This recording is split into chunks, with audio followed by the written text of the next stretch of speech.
Господине Оливер Спасовски, бидејќи пред некој ден пратениците од вашата пратеничка група, кога ја коментиравме вашата работа, не укорија за тоа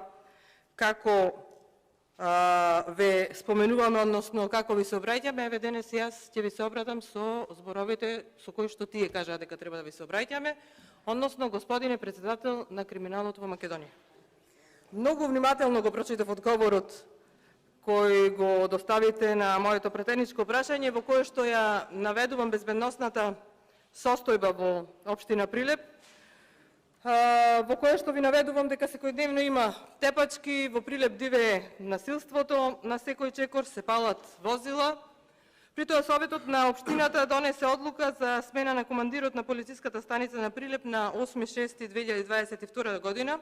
но до денес вие како министер не реагирате на оваа одлука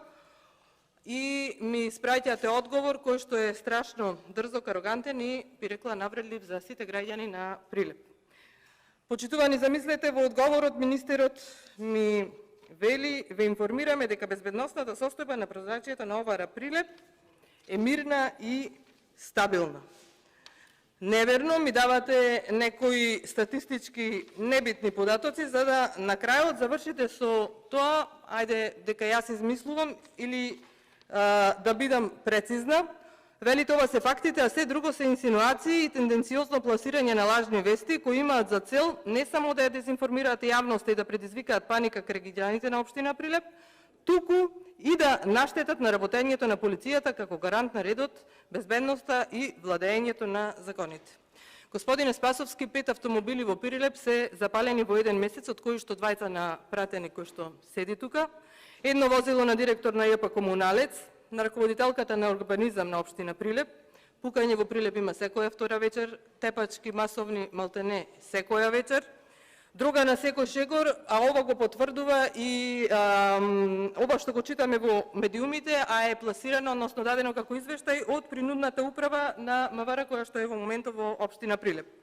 Сето ова е причинско-последична поврзано со тоа што Прилеп ви е предаден на неспособни лица кои што наместо да го чуваат редот и мирот, се генератори на криминал и корупција и рекет. Господине министер, не се обидувајте уште еднаш да ги навредувате прилепчани, не ни кажувајте како живееме во розов свет, бидејќи ова што го потенцирав за жал е наша реалност со СДСМ откако сте на власт. И заради тоа морам да кажам дека директно сте вие виновен заради тоа што вие сте начело на МВР и оваа власт заради тоа што сте извршна власт и граѓаните на Прилеп се незаштитени и небезбедни. Затоа од оваа говорница упатувам апел, разберете, вие сте одговорни.